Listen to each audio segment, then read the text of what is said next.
What's going on, guys? So today we have a new video. We're going to be talking about Unreal Engine 4. It's over live on the Korean test server right now. You see tons of gameplay footage on YouTube and Twitch. And I was going to make a video right away, but I decided to wait a little bit because I want to kind of gather as much information as I can, see what the Korean streamers are talking about, how they feel about it. Watch a lot of gameplay footage and different content like raids and dungeons before I just kind of throw a video out there. I feel like that would be kind of irresponsible in my opinion. So it took some time. I know it's a little delayed, so I apologize for you guys having to wait, but that's really why it's taking so long.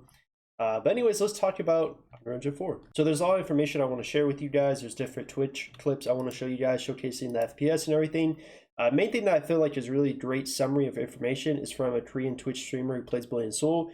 They made kind of a summary of how the FPS is for their raid. They did a 12-player raid using great computer specs. I mean, this computer should be able to run basically every MMORPG with 60 FPS all day long. I mean, Final Fantasy 14, Black Desert, all of them can run perfectly smooth as butter. So this is not like they can't handle it with their computer with the specs they have.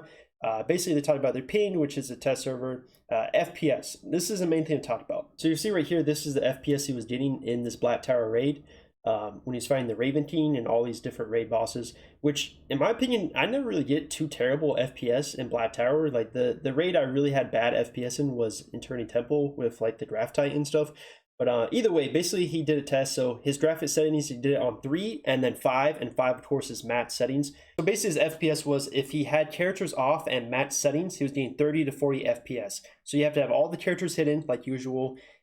Honestly, this is kind of scary. That's not a lot of FPS when you're having the max settings. And then when he did like setting of 3, he was getting 35 to 50 FPS with characters off. So basically there's a little bit of an increase in your FPS if you don't have max graphics settings, which is kind of sad to see that he really didn't get any 60 FPS even with this Unreal Engine 4 update. He also talked about the loading speed has been increased, which is great to see. If you guys don't remember, NCSoft put out a video talking about how they're going to improve the loading screen time so that it'll go by faster. Here's a really great example right here of some fast loading. You'll see that, look at that jump right there.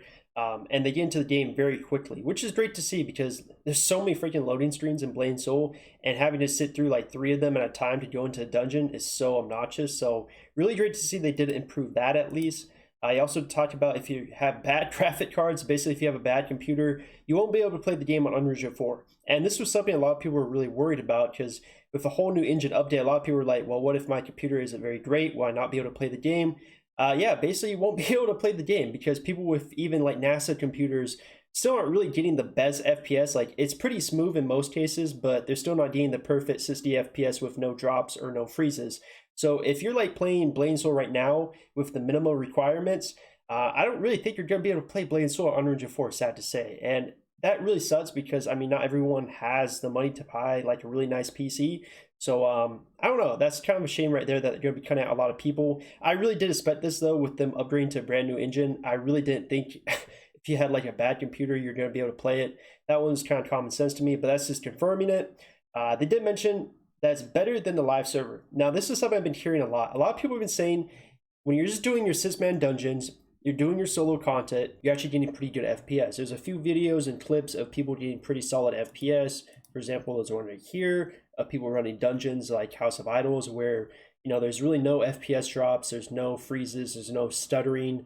So in certain cases, I mean, the game is actually running pretty smooth. Now, with there being reports of a lot of people having really solid FPS in these dungeons and content, there's also, on the flip side, a lot of clips, probably even more clips, of just people having terrible FPS drops. Here's a really great example. His face really says it all. Yeah. Yeah. Let's watch that one more time. This is on Unreal Engine 4, by the way.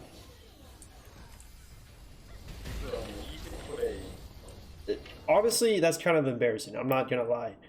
Here's another really great example of someone just standing in Mushin's tower and having bad FPS. This is with graphics maxed out, with characters not hidden, of course. Getting big freezes. So really the summary of Unreal Engine 4 is that it was not the holy grail we wanted. It did not completely fix the game. There still are drops and freezes. There's still issues that are prevalent that we had in Unreal Engine 3 that are still going to be in Unreal Engine 4, but there are improvements. There's faster loading times, A lot of people are getting better FPS in dungeons. Certain cases, people are getting decent FPS in raids. Again, not perfect FPS, but overall, it's an improvement of Unreal Engine 3. So in my opinion, it's really going to come down to if you want to return, if you're looking to come back to the game only if there's no more freezes and drops, I don't really recommend coming back because this Unreal Engine 4 did not fit that at all, but there are improvements. So it's just kind of like, there's like pros and cons. Honestly, kind of the cons outweigh the pros in my opinion, because it's just really sad to see people still getting bad FPS and drops when we just wanted to not have that anymore. I mean, I don't know if that's asking too much, but they have been working on this since 2018. So it's not like something they had to like rush. So it is really sad to see that there still isn't significant improvements in those types of freezes and drops. Do I think that the players that are playing right now are going to quit the game? In my opinion, I really don't think so. Anyone who's really playing the game right now is pretty heavily invested because the game is not in the best place. I think most of them would agree with me on that.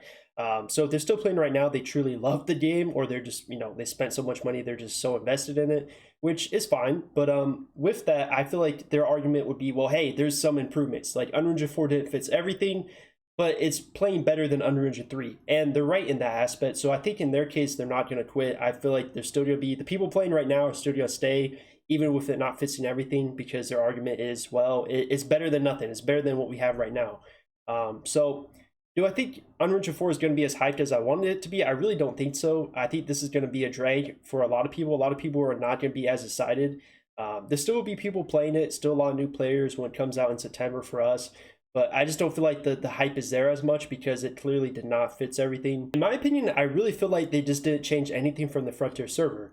He even mentioned it in his summary right here. He says nothing has changed from the Frontier server. There's a little bit of translation error. But basically, if you look, I have a video from all the way in March 10th of 2020 saying Unreal Engine 4 did not fix, or did it fix the performance issues. Jarke watching Jarke, I know, like Inception going on right now. But the reason why I made this video is I was going off the Frontier server they had in Korea where it had Unreal Engine 4, and I was going over how there were still drops and freezes that we have on Unreal Engine 3. Here's a great example right here. See that little freeze right there? So I was putting this video out over a year ago, and I was saying how this was issues, and I had people saying, well, this isn't the real Unreal Engine 4, this isn't really the real thing. And then it comes to really show that they didn't change anything from the Frontier server. This exact optimization we have from over a year ago is what we have on this live server on Korea. So for me, I really just don't understand what they were doing for over a year. Like, you guys had over a year to take the feedback from the Frontier server and see that people were not liking the optimization. It wasn't improved completely 100%. You had a whole over a year to fix the optimization. And it just looks like they literally just took the Frontier server optimization and just put it onto the live server with the content we have now. It looks like there's no improvements, and to me that is I don't know what to say about that. I guess you could say it's lazy on NCSoft's end. Maybe they thought people wouldn't really care that much, but obviously it's not the holy grail we wanted. I mean, I've said it so many times, but it's really the truth. If you don't put graphics on max settings and you have a decent computer, you can run a lot of the content with great FPS, but when it comes down to it, there are still issues, and it did not fix everything. So that's really kind of my video. I know this video is quite long, but of course it's very important to talk about this. One thing to mention, this is on the test server, so I've seen some people make arguments that once it comes to the live server on the 16th for Korea, that it will be better FPS. In my opinion, I really don't feel like they're going to fix the optimization that much when they've had 3 years to do it, especially since I already made the point about the Frontier serving having the same issues that this one has now, and that's been over a year. I don't feel like within like a couple of days they're going to magically make there have no freezes or drops. I don't think that's going to happen, so I think that argument's pretty invalid. But with it being on the test server, they have done some fixes, which to me is pretty obvious because it's a test server. They fixed some bugs and some issues with the tooltips.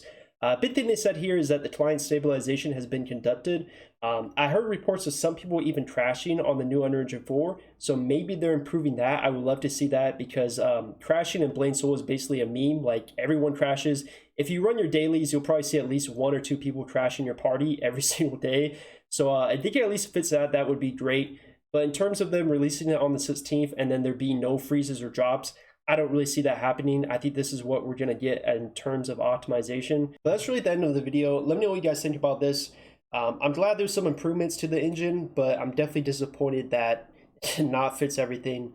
I really didn't want to have to worry about having like bit freezes or drops, but that still seems to be the case. I will make an updated video on the 16th just to see if there's any improvements, but I really don't feel like the optimization is going to get any better. I feel like this is what we're just going to get.